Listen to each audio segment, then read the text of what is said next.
नमस्कार और बहुत बहुत धन्यवाद कि आप यात्रा में शामिल हो रहे हैं, यात्रा को कवर कर रहे हैं। जैसा कि आपको मालूम है कि आज हमारी भारत जोड़ो न्याय यात्रा का 31वां दिन है और अंबिकापुर में आज की यात्रा जब सुबह को शुरू हुई तो जो है राहुल जी सुबह में किसानों से इंटरेक्ट किए, किसानों से बातचीत की, किसानों की समस्याओं को सुना और ठीक जब हमारी यात्रा किसानों से बातचीत कर रही थी, राहुल जी किसानों से बात कर रहे थे, उसी वक्त इस देश के दूसरे हिस्से में किसानों के ऊपर आंसू गैस के गोले चलाए जा रहे हैं, सड़कों पर दीवार खड़े किए जा रहे हैं। अगर इस सरकार का बस चलता तो शायद चीन की दीवार सड़क पे ला करके बना देते। किसान फसल बोते हैं, धान खेत में लगाते हैं, सरकार उनके खिलाफ कीलें लगा रही हैं सड़कों पर। और हम सरकार से बस यही कहना चाहते हैं, साहब ऑलरेडी किसान के आंसू निकल रहे हैं, अलग से आंसू गैस का गोला मारने की ज़रूरत नहीं है उनके ऊपर। उनका आंसू जो है कोई पोंछने वाला नहीं है। और इस देश में जो अन्नदाता हैं, अन्नदाता अपनी परेशानियों को लेकर के बरसों से संघर्ष कर रहे हैं। एक सीधा सा सवाल है कि आप एक कानून लेकर के आए, 3 कानून लेकर के आए, लोकसभा से, राज्यसभा से उसको पास कराया और फिर सरकार उस कानून को वापस ली और उस कानून को वापस कराने के लिए किसानों ने आंदोलन किया। 750 से ज़्यादा किसानों की शहादत हुई और प्रधानमंत्री जी ने कहा कि हम किसान को नहीं समझा पाए। भैया, ऐसा कौन सी भलाई आप करना चाहते हैं जो किसान नहीं चाहते हैं? आप ज़बरदस्ती जो है उनकी भलाई करना चाहते हैं। तो जब नेगोशिएशन हुआ, बातचीत हुई, तो किसानों ने कहा कि आप हमको एमएसपी की गारंटी कीजिए। और उस नेगोशिएशन के बाद, सरकार के आश्वासन के बाद, बातचीत के बाद किसान आंदोलन वापस लिए और इस उम्मीद में थे कि एमएसपी की गारंटी होगी, एमएसपी को कानूनी दर्जा मिलेगा और नए फसलों की भी, जहां पर एमएसपी से खरीद होती है वहां अन्य फसलों को भी एमएसपी के तहत लाया जाएगा। इस सवाल पे किसान आंदोलन कर रहे हैं। देखिए, मज़ेदार बात यह है कि सब कुछ बताया जा रहा है, किसान उग्र हैं, किसान आंदोलन के लिए सड़क पे आ रहे हैं, किसान तैयारियां कर रहे हैं, सरकार जो है दीवार खड़ा कर रही है, कील बिछा रही है, आंसू गैस के गोले मार रही है। मुद्दा नहीं बताया जा रहा है कि आखिर किसान अपनी खेती बाड़ी छोड़ करके इस वक्त जब यह सरकार जाने वाली है, ये किसान क्यों आ रहे हैं सड़क पे? क्योंकि उनसे वादा खिलाफी किया गया है, उनको झूठ बोला गया है। जो वादा सरकार ने किया उसको पूरा नहीं किया है। वादा क्या था कि एमएसपी को कानूनी दर्जा दिया जाएगा और फसल की खरीद की गारंटी होगी। ये एक बात जो है वो देश की जनता को नहीं बताया जा रहा है। इसीलिए आपके माध्यम से भारत जोड़ो न्याय यात्रा के जो 5 न्याय हैं, युवा का न्याय, हिस्सेदारी का न्याय, नारी का न्याय, किसान का न्याय और श्रमिकों का न्याय, उसमें एक प्रमुख है किसान का न्याय। हम किसान की इस मांग के साथ खड़े हैं और आपको ये बताना चाहते हैं कि अगर इस देश में 14.5 लाख करोड़, याद रखिएगा, 14.5 लाख करोड़ चंदादाताओं का कर्जा माफ़ किया जा सकता है तो अन्नदाताओं का भी कर्जा माफ़ करना पड़ेगा। अगर आप बड़े धन्ना सेठों को, अपने मित्रों का कर्जा माफ़ कर सकते हैं तो आपको किसान पुत्रों का भी कर्जा माफ़ करना पड़ेगा, क्योंकि अन्नदाताओं के बिना कोई देश नहीं चलता है। अगर आप कह रहे हैं कि जीडीपी बढ़ रही है, इकॉनमी बढ़ रही है, तो उसका एक हिस्सेदारी आपको इस देश के किसानों को भी देना पड़ेगा, क्योंकि ये सबसे बड़ी विडंबना है कि आज किसान का बच्चा किसान नहीं बनना चाहता है। इसलिए नहीं बनना चाहता है कि किसानों को अपनी ही काम के चलते, अपने ही पैसे के चलते, मजबूरी में, कर्ज के दबाव में, अपनी ही खेत में, अपने ही पेड़ पे जो है लटक करके फांसी देनी पड़ती है। और आपको सुनकर के आश्चर्य होगा कि 1 घंटे में 2 किसान आत्महत्या करते हैं देश के किसी न किसी कोने में। इसीलिए आप सबके माध्यम से भारत जोड़ो न्याय यात्रा किसान न्याय के पक्ष में खड़ी है और यह सरकार जो दमनात्मक कार्रवाई कर रही है किसानों के साथ, ये अच्छा नहीं है। अगर आप किसानों का आंसू नहीं पोंछ सकते हैं तो उनके ऊपर आप जो है आंसू गैस के गोले छोड़ना बंद कीजिए, क्योंकि अगर वो आपका आंसू निकालने लगे ना तो फिर आपका आंसू आपका दोस्त नहीं पोंछ पाएगा। बहुत बहुत धन्यवाद। वो आपके साथ नहीं आ पा रहे हैं, इसकी वजह क्या मानते हैं कांग्रेस की? जवाब दूंगा। देखिए, मैं ये नहीं मानता हूँ कि मजबूत नहीं है। पता है क्यों? ये मुझे एक परसेप्शन मैनेजमेंट का गेम लगता है। अगर इंडिया गठबंधन इतनी कमज़ोर थी तो क्यों इंडिया के जो अलायंस पार्टनर थे उनको हर हाल में भाजपा अपने साथ लाना चाहती थी। मैं आपको बस एक चीज़ का याद दिलाना चाहता हूँ। इंडिया गठबंधन की जब पहली मीटिंग हुई तो बीजेपी की तरफ से नारा आया, एक अकेला, एक अकेला। अव्वल तो आप अकेला क्यों हैं मोदी जी, शादीशुदा आदमी है? क्यों ही आप अकेला हैं? फिर भी नारा लगाया गया कि एक अकेला। फिर आनन फानन में जो एनडीए कहीं खो गया था, मोदी जी के उस प्रचार के बीच में कहीं गुम हो गया था, तो जो है फिर से एनडीए की आनन फानन में बैठक बुलाई गई। और आप 28 पार्टी कह रहे हैं, 28 पार्टी से ज़्यादा पार्टियों को जो है आमंत्रित किया गया एनडीए की बैठक में, और उससे मन नहीं भरा। इंडी अलायंस बोलते रहे, अटैक करते रहे, इंडिया बात पे बोलते रहे और कोशिश करते रहे कि कैसे कांग्रेस के नेताओं को और इंडिया गठबंधन की दूसरी पार्टियों को अपने साथ लाया जाए। मैं मानता हूं कि अगर ये इतने मजबूत हैं तो इनको ये सब करने की क्या ज़रूरत है? इसका मतलब ये मजबूत नहीं है। ये परसेप्शन जो है बहुत चालाकी से देश में बनाया गया है कि कांग्रेस जो है कमज़ोर हो गई। एक बात मैं आपको याद दिलाता हूँ, जब देश गुलाम था तो मोदी जी से पहले लॉर्ड कर्जन बोला करता था कि इस कांग्रेस को हम घिसट करके मरते हुए देखना चाहते हैं। ये लॉर्ड कर्जन के शब्द हैं। आज एक लॉर्ड दुर्जन है, वो भी कांग्रेस को मरते हुए देखना चाहते हैं। ना कर्जन का सब सपना पूरा हुआ था, ना दुर्जन का सपना पूरा होने वाला है। मार्क माय वर्ड, लिख लीजिए। इस 5 राज्य के चुनाव में ही जहां इतना ढिंढोरा पीटा गया ना कि कांग्रेस हार गई, उस 5 राज्य के चुनाव का अगर कुल वोट जोड़ेंगे तो 9000 वोट ज़्यादा हमको आया है बीजेपी से। और राजस्थान में एक बाय इलेक्शन हुआ तुरंत मुख्यमंत्री बनने के बाद, और उस आदमी को मॉडल कोड ऑफ कंडक्ट का वायलेशन करके चुनाव चल रहा था और मंत्री बना दिया गया, वो चुनाव हार गई बीजेपी। अगर ये इतने मजबूत हैं तो चंद्राबाबू नायडू के पांव में क्यों लटके हुए हैं? जिस जयंत चौधरी को डंडों से पिटवाया किसान आंदोलन में, आज जो है चौधरी चरण सिंह जी को भारत रत्न दे रहे हैं और उनको अपने साथ ले रहे हैं। नीतीश कुमार को क्या क्या नहीं बोला, क्या नहीं बोला। व्यक्तिगत जो है चरित्र पे उंगली उठाई, घोटालेबाज कहा, मर्डरर कहा। और आज वो जो बीजेपी का नेता है, बीजेपी का प्रदेश अध्यक्ष, वो मुरेठा बांध करके घूम रहा था, अब जो है उनके बगल में शपथ ले रहा है। इतनी मजबूत है बीजेपी, ये सिर्फ झूठ बोलने में मजबूत हैं। कांग्रेस पार्टी जो काम करती है और कांग्रेस पार्टी जहां तक है, अगर वो संगठित हो करके इस परसेप्शन की वॉर को लड़ने लगें, बीजेपी कहीं नहीं टिकेगी। और एक बात याद रखिएगा, बड़ी चालाकी से इस देश में एक साजिश रची गई है। धीरे करके एक संगठित अपराध के तहत गांधी और गांधी के मूल्यों के खिलाफ हमारे दिमाग में भरा गया। क्या भरा गया? मजबूरी का नाम महात्मा गांधी। साहब, मजबूरी का नाम महात्मा गांधी होता है, मजबूती का नाम महात्मा गांधी होता है। आज के डेट में एक दरोगा के सामने किसी को खड़ा होने की हिम्मत नहीं होती है, और जो है जिस साम्राज्य का सूरज नहीं डूबता था उसके सामने वो आदमी बिना जो है हथियार के खड़े हो गए, सत्य और अहिंसा के दम पे। ये तब भी अंग्रेजों से नहीं लड़े थे और ये आज भी। और प्रधानमंत्री जी के सामने जयशाह के पिताजी ने भाषण दिया पार्लियामेंट में, क्या कहा? जो इतिहास नहीं पहचानते हैं वो खत्म हो जाते हैं। नहीं पहचाने थे आप इतिहास। 1942 के भारत छोड़ो आंदोलन में आरएसएस ने हिस्सा नहीं लिया था, और आज भी आप इतिहास नहीं पहचान रहे हैं अगर आप मोदानी के साथ खड़े हैं।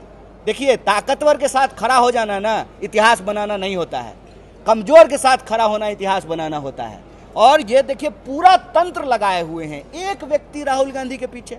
एक तरफ कहते हैं कि उनके पास कुछ है ही नहीं, उनकी पार्टी कमजोर हो गई है, जनता उनके समर्थन में नहीं है, तो सारा का सारा तंत्र उनके पीछे क्यों लगाए हुए हैं? ED, CBI, media, narrative maker, सारा तंत्र एक आदमी के पीछे क्यों?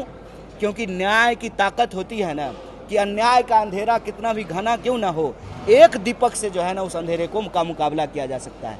मैं कह रहा हूं कि ये पूरी तरह से परसेप्शन मैनेजमेंट है कि कांग्रेस खत्म हो गई या कांग्रेस खत्म हुई। कांग्रेस के नेताओं को ले रहे हैं आप, बताइए, राज्यसभा दे रहे हैं, मंत्री बना रहे हैं। जिसको परिवारवादी कहते हुए मुंह नहीं थकता था प्रधानमंत्री का, उसको अपने मंत्रिमंडल में शामिल कराए हैं।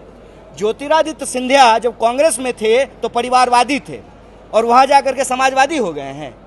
ये बेईमानी हमारे आंख के सामने हो रहा है। मैं कहता हूं कांग्रेस जो है वो इस देश की पार्टी है। देश के लोग जब इससे दूर हो जाते हैं तो ये थोड़ा कमजोर हो जाती है। देश के लोगों को जब अपना हक और अधिकार याद आता है, इसमें शामिल होते हैं, तो ये मजबूत हो जाती है। कांग्रेस पार्टी का इतिहास, एक बात याद रखिएगा, किसी व्यक्ति का और किसी विचारधारा का इतिहास नहीं है। इस देश के आधुनिक इतिहास के साथ कांग्रेस का इतिहास कदम से कदम मिला के चलता है। बहुत धन्यवाद। शुक्रिया। साथियों नमस्कार। आज 31वां दिन है भारत जोड़ो न्याय यात्रा का और हम अंबिकापुर में हैं और आज दोपहर को 2 बजे एक पब्लिक रैली होने वाली है यहाँ जनसभा, जिसको कांग्रेस अध्यक्ष मल्लिकार्जुन खड़गे जी और राहुल गांधी जी दोनों संबोधित करेंगे। आज हमारे साथ हमारे युवा नेता AICC में NSUI के प्रभारी, जाने माने हस्ती जो सब जानते हैं, इनको पहचानते हैं, कन्हैया कुमार जी आपको संबोधित करेंगे। कन्हैया कुमार।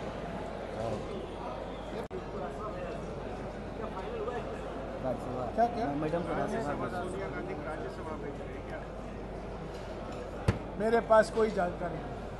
मैं भारत जोड़ो न्याय यात्रा में लगा हूँ। अब बाद में फिर चलेंगे। देखिए, अयोध्या का इफेक्ट जो है ना, चुनाव में कितना रहेगा ये पूछ करके अयोध्या के महत्व को कम मत कीजिए। इस देश में चुनाव 52 से शुरू हुआ है और राम जी त्रेता युग से हैं। जिस देश की संस्कृति और परंपरा में राम रचे बसे हों, उनको नाथूराम की राजनीति के साथ मत घसीटिए। हम आपसे यही आग्रह करेंगे।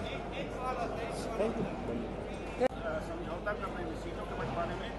सीट शेयरिंग को लेकर थोड़ी लंबी बात हुई है, मैं मानता हूँ कुछ देरी हुई है, पर ये कठिन काम है क्योंकि हम कुछ पार्टियों के साथ राज्यों में लड़ रहे हैं। हमारा मुकाबला उनके साथ राज्यों में है। इंडिया गठबंधन 2024 के लोकसभा चुनाव के लिए है। दिल्ली में तो हम आम आदमी पार्टी के खिलाफ लड़ रहे हैं, पंजाब हमारा मुकाबला आम आदमी पार्टी के साथ है, पर राष्ट्रीय स्तर पर हम एक हैं कि हमें बीजेपी को हराना है। तो इन सभी मामलों को सुलझाने के लिए थोड़ा वक्त लग रहा है, थोड़ा समय लग रहा है। अगर आप कहें कि क्या पहले हो जाना चाहिए था, मैं सहमत हूँ, पर कुछ कठिनाइयाँ आई हैं और मैं समझता हूँ कुछ ही दिनों में खास तौर से DMK के साथ कोई समस्या नहीं है, NCP और शिवसेना के साथ कोई समस्या नहीं है, समाजवादी पार्टी के साथ मैं समझता हूँ कुछ तकलीफ़ें नहीं हैं। तकलीफ़ है पश्चिम बंगाल में, तकलीफ़ है दिल्ली में भी नहीं है, तकलीफ़ है पंजाब और पश्चिम बंगाल में कुछ परेशानी है, क्योंकि हमारे संगठन में भी लोग चाहते हैं कि हम ज़्यादा सीट में लड़ें। आम आदमी पार्टी भी चाहती है, तृणमूल कांग्रेस भी चाहती है वो ज़्यादा सीट लड़े। तो एक बीच का रास्ता ढूंढा जाएगा और कुछ ही दिनों में मैं समझता हूँ अंतिम रूप सीट शेयरिंग फॉर्मूला को दिया जाएगा। सिर्फ 2 पार्टियों ने पलटी किया है, 28 पार्टियां हैं। एक के खून में पलटी ही है। पलटी कुमार वो बार बार पलटी करते रहते हैं, उनसे हमें और कोई उम्मीदें नहीं थी, पलटी की उम्मीद थी। और RLD चौधरी चरण सिंह की भारत रत्न की घोषणा के बाद उन्होंने भी कुछ और निर्णय लिया है। तो 2 ही पार्टी गए हैं, 26 पार्टियां हैं इंडिया गठबंधन में। कांग्रेस मजबूत है, मजबूत कांग्रेस, मजबूत इंडिया गठबंधन। कांग्रेस को कमजोर कराकर इंडिया गठबंधन मजबूत नहीं हो सकता। और मैं ये भी कह दूं, कई अवसरवादी हमारे साथी और मित्र सहयोगी पार्टी छोड़कर जा रहे हैं। उनको वॉशिंग मशीन दिखाई दे रहा है। कुछ आदर्श नहीं है, गलत आदर्श के वजह से वॉशिंग मशीन दिखाई दे रहा है उनको। और जब ऐसे लोग जाते हैं, हजारों युवा जो दरवाजे पर खटखटा रहे हैं, संगठन के दरवाजे पर, उनको मौका मिलता है। और यही दर्शाता है, ऐसे ही वक्त में, ऐसे ही माहौल में जो असली कांग्रेसी है, जो कांग्रेस की विचारधारा में विश्वास रखते हैं, वो पहचाने जाते हैं। तो मुझे ज़्यादा चिंता नहीं है। ये लोग जो गए हैं, ये अवसरवादी हैं और इनको वॉशिंग मशीन की बहुत ज़रूरत है।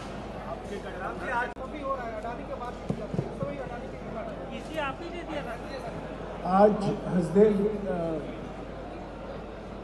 के कुछ जो लोग प्रोटेस्ट कर आंदोलन में हैं, वो राहुल जी से मिले।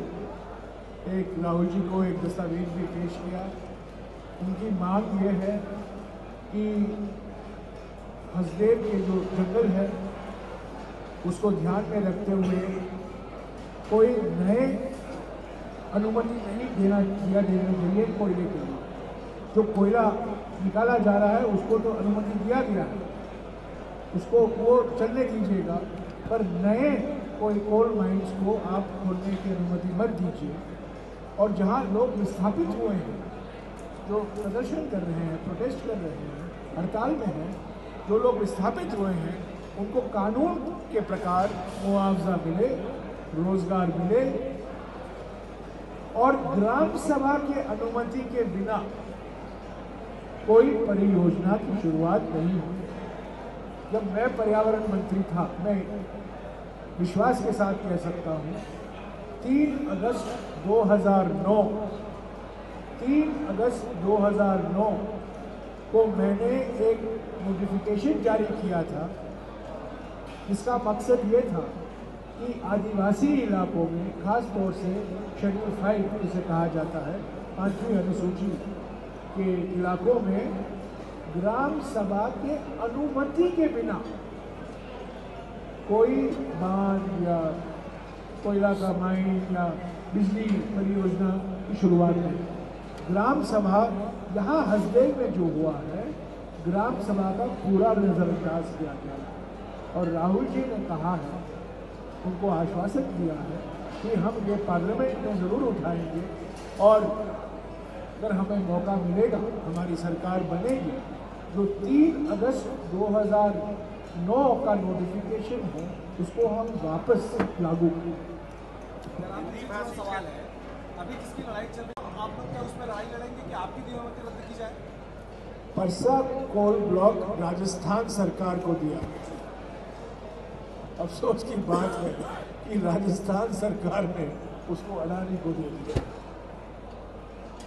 जब परसा कोल ब्लॉक दिया गया था, वो इसलिए दिया गया था क्योंकि वो राज्य सरकार को अलॉट हुआ था।